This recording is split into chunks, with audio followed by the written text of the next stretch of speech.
In one way or the other, cancer has touched each of us. My name is Sasha, and I have bipolar, OCD, and stage 4 breast cancer. We all know somebody who is either fighting it or fought it or lost. It's really important to remember that having HPV doesn't mean you have cancer. It means you just need extra tests. On today's show, Life After Cancer.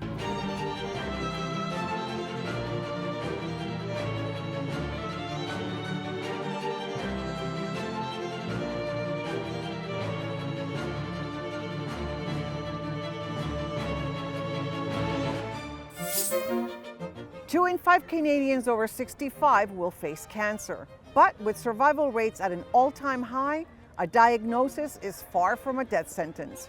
Today, we're going to be hearing stories of survivors who are living amazing lives in the aftermath of cancer. First up is marathoner Sasha Graunerman. After a devastating diagnosis, she's dedicated her life to helping others facing the same challenges.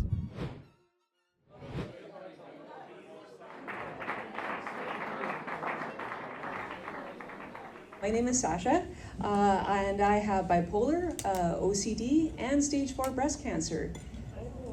Apparently, this is the worst Tinder profile ever.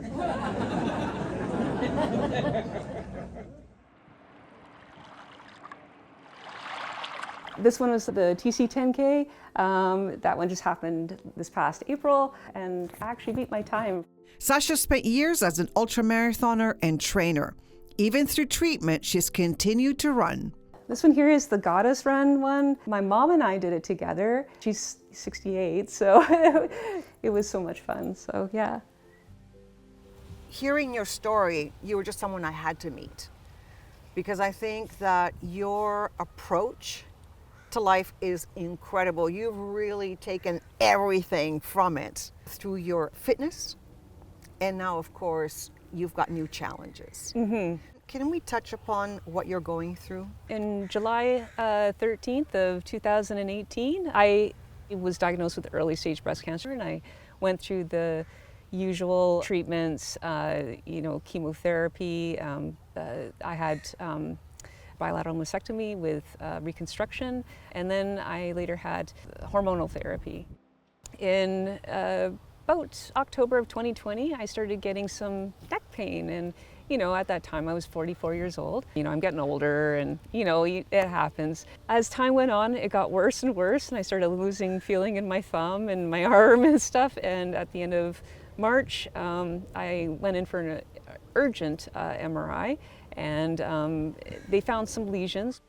I was actually getting ready to just go for a walk in nature, what I usually do. And I stepped out of the shower and I turned my head to go grab a towel, and all I heard was snap, crackle, pop.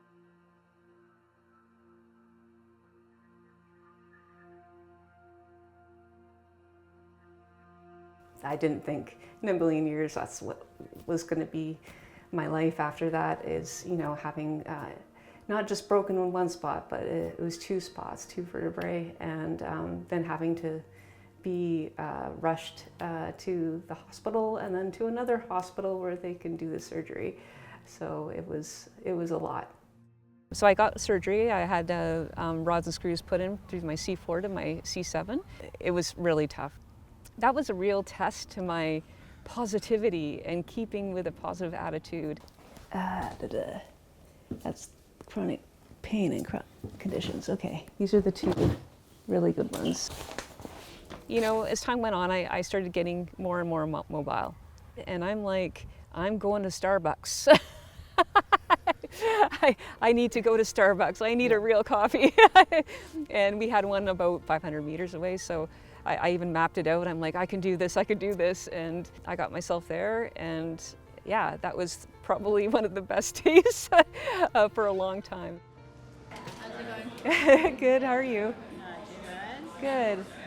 When I was discharged from the cancer agency about 6, 7, 8 months later, I was kind of lost after that. My identity was kind of like, oh, who am I now? And I, was always into fitness. I love running, getting out there and being active in nature and everything. And now I was having issues, even getting out of bed a lot of the time. That's when I was introduced to Self-Management BC. I was told that this was a great workshop to take. It was called Cancer Thriving and Surviving. I went to it and I ended up volunteering for them, and I became a facilitator and then did health coaching. This is my office. So I'll introduce myself first. My name is Sasha, and I am one of your co-facilitators for today. You're in a situation where, I feel like, I have nothing to give to somebody else. I don't know how I'm going to help another human being while I'm in the position I'm in. But even the peer support with that, there's always going to be someone else that's going to be better off than you. There's someone that's going to be worse off than you. So what can we do to make this goal where you feel your comfort level is at a 7? Let me ask you something. Did you know that you would be this strong? Was it always in you? I think I come from a long line of very strong, stubborn women in my family. What can I do today that will bring me joy? You have taken the cards that you have been dealt, making the best of them, and not only that, but are teaching other people how to make the best of their life too. That's outstanding. So glad to have met you, and thank you for sharing. Yeah, thank you for having me. Yeah, I've learned a lot from you today. Thank you. Yeah. The mind is a wondrous thing. I'm in awe of Sasha's fortitude and positive outlook. It's something we can all aspire to. When we come back, we're going to meet a group of survivors who were bonded over a shared love. We've raised over $175,000 in the 10 years. Definitely had some family members that have had cancer and have beat it, and other families who did not beat it.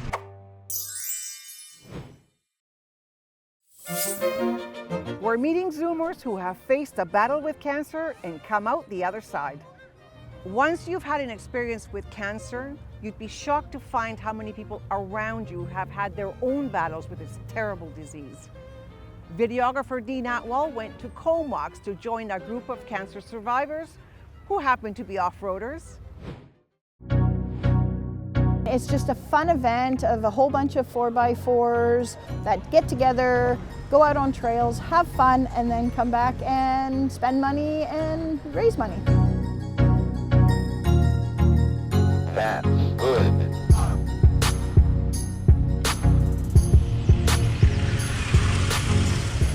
Jeepapalooza is celebrating its 10th year. This unique annual event combines the sport of off-roading in Jeeps and other vehicles with a powerful mission: raising funds for cancer research. We've raised over $175,000 in the 10 years. When it started in 2014, I was a cancer survivor. Steven? 50 is going to be started. Yeah, what do you need? Even if we could just... Hey, I need a float for the 50-50. We all know somebody who is either fighting it or fought it or lost. You can ask everybody here. Chances are they know somebody. I lost my grandfather to prostate cancer. Our owner, Ed Coates, who started Lordco in 1974, he passed away from cancer in 2014. So my friend is Craig. One day he woke up with a sore knee, and he went to the doctor, and the doctor did x-rays, and he had a tumor. 2 months after the first time I was here, I went in for shoulder surgery, and they discovered I had stage 3.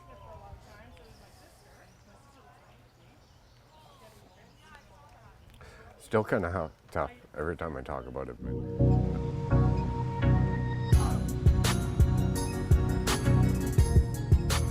You want the tire to ride over the rock as opposed to up and a hard surface. So it allows the tire to kind of mold around the rock, which gives you more surface area touch on the rock, or the surface, which gives you more traction.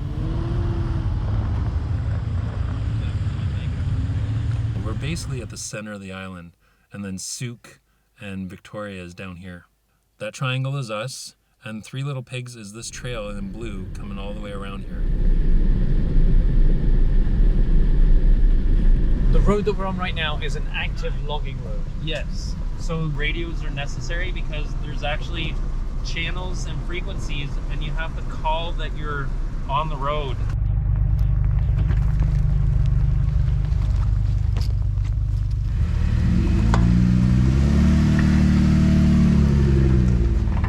I mean, at least there's always somebody who knows someone who's touched by cancer. So coming out here to show appreciation and awareness to people who have fallen ill to cancer. It's cool to see everyone get together as a big team, almost like a family, and raise money to just people, everyone, all the time.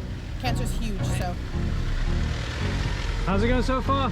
Oh, having a blast, just jeeping around, you know.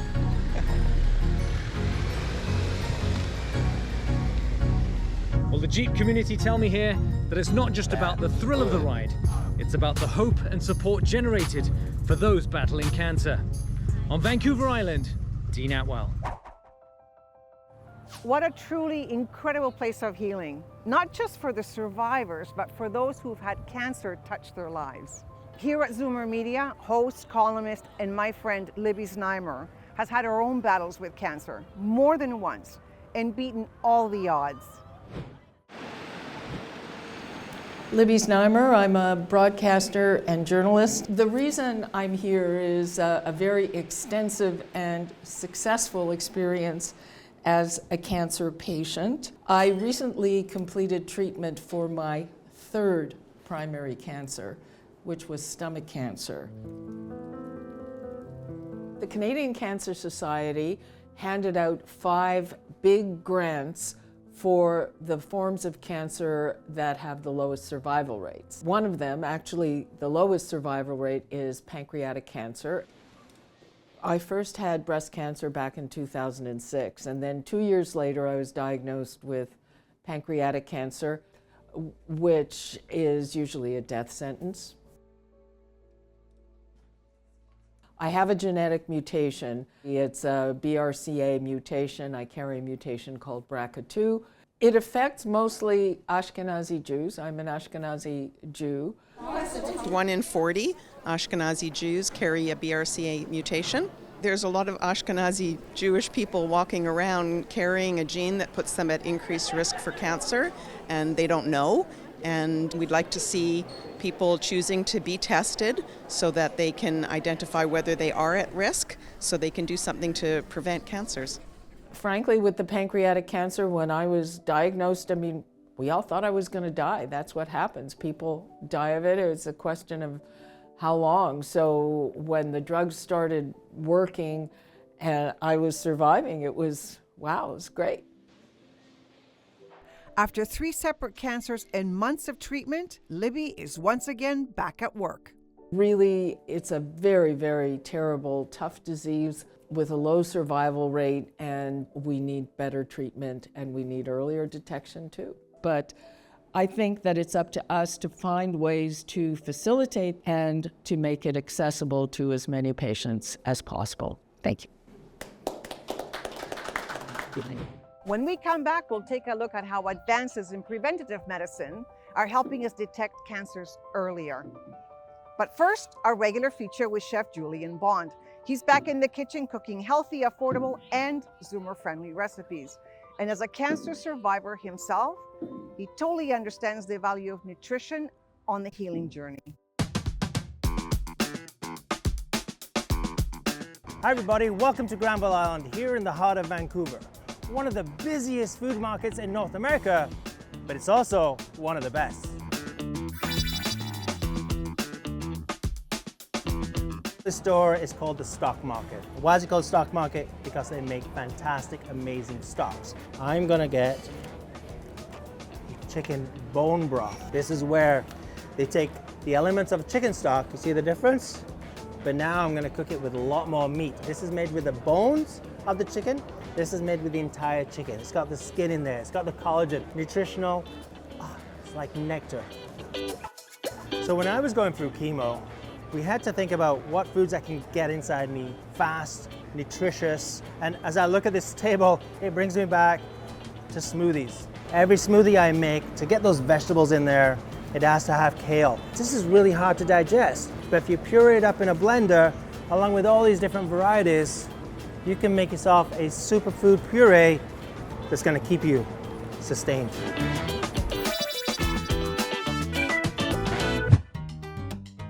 Health and nutrition, they're extremely important to me. Someone who's gone through cancer, having lots of chemo, it's about getting as much nutrients inside of you as fast and as easy as you can do it. I'm going to give you 2 recipes today that are going to be so quick, you're going to love them.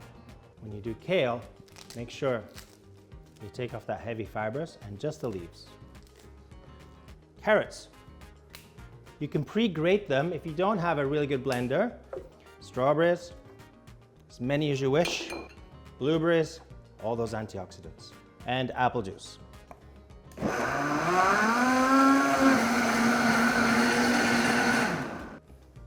Now we serve. You know, when you're down, there's nothing better than a good broth. Here's what we got, a nice vegetable broth. There's no salt in here. And this is gonna be my base for this. This is my roast chicken from last night. All that little bit of leftover meat, we're gonna add it to our lovely stock here. We're gonna add some rosemary, some thyme, bay leaves, anti-inflammatory, antioxidants. They're just amazing, full of vitamin C and B too. We're gonna let that simmer. You can cover it, just make it more concentrated. So it's been about 20-25 minutes. Let's have a peek. A lot of the meat has fallen off already. So it's time to serve. These are carrots and mushrooms that I cooked a little bit ahead of time.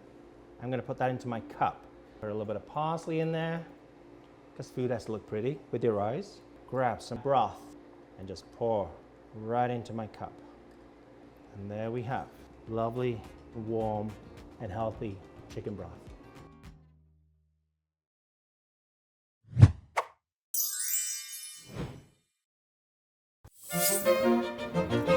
We're on a journey to learn how Canadians are living their best lives after cancer. Here in BC, a new government outreach program aims to tackle cervical cancer in a big way.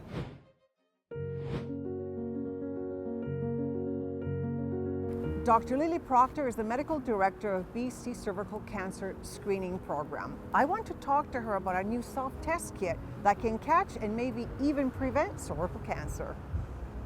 Hi, Dr. Lily. Nice to see you. Nice to meet Thank you you. so much for taking the time. Of course.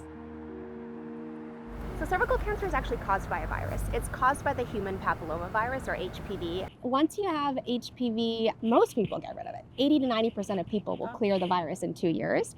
Some people don't. And it's that we want to catch those people who hold on to HPV, because it's the persistence of that virus that can cause cellular changes on the cervix. And it doesn't make you feel bad. You don't even know you have it. No, you're asymptomatic, and that's why screening is so important. We have a very effective vaccination against HPV. It's called the Gardasil vaccine. It's available for free to the school-aged kids, girls and boys in British Columbia.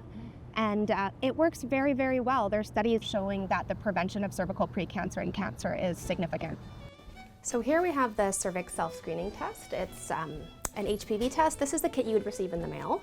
You can see that within it, there's the dry swab, which is just the red cap here. So if you're between the ages of 25 and 69, what you do is you go online and you can order the kit yourself. You put in your name, your mailing address, etc., or you can go to your healthcare provider and get a test from their office. If you order it online, what will happen is you get the test in the mail. It comes in an unmarked envelope, so it's discreet. Within the envelope, there's a package which has the swab. It's a dry swab, so you don't have to worry about spilling liquid or anything. There's instructions, and then there's links in the instructions to videos that you can watch online. You collect the swab yourself in a comfortable and safe environment. You close it, you put it into a prepaid envelope, and then you just stick it in your nearest Canada Post box. The lab gets the result, and then 4 to 6 weeks later, you're mailed a copy of the result. So let me ask you this. Now I'm waiting for my test. Yeah. And of course, like any medical procedure, you're just hoping for a great result. Yeah. What are the other options that my test could come back with? Right. So as you said, the majority of people will be HPV negative. If you get a negative result, the next step is that you rescreen in 5 years, and you can either do it with your healthcare provider or yourself. The other two options that you might get is it might say you're HPV positive, or there's HPV positive others. Depending on that type of result, within the letter that you get, it'll tell you what the next step is. It's really important to remember that having HPV doesn't mean you have cancer. It means you just need extra tests, and that might be a visit to your family doctor for a pap test, or it might be a referral to a gynecologist to have a look at your cervix with a microscope. We really have the opportunity to really eliminate a type of cancer. We can get rid of cervical cancer that's caused by HPV in British Columbia, and we can do that through vaccination or prevention and screening with this high-quality HPV test. I can say from experience that the self-test is a lot more comfortable than the pap smear. And if you haven't had a chance to get screened, please do so. We're almost done, but we'll be back to wrap it up. First, a word from Carpe President Rudy Boutignon. Hi, I'm Rudy Boutignon, President of the Canadian Association of Retired Persons. A word about cancer. It's a scary, scary word, but it's not like it used to be. I know from personal experience with family and friends that survivability is very high for many cancers. The key is early detection. It should be part of a regular health regimen. If you want to learn more about this or other healthcare matters, check out our website at carpe.ca and join the community.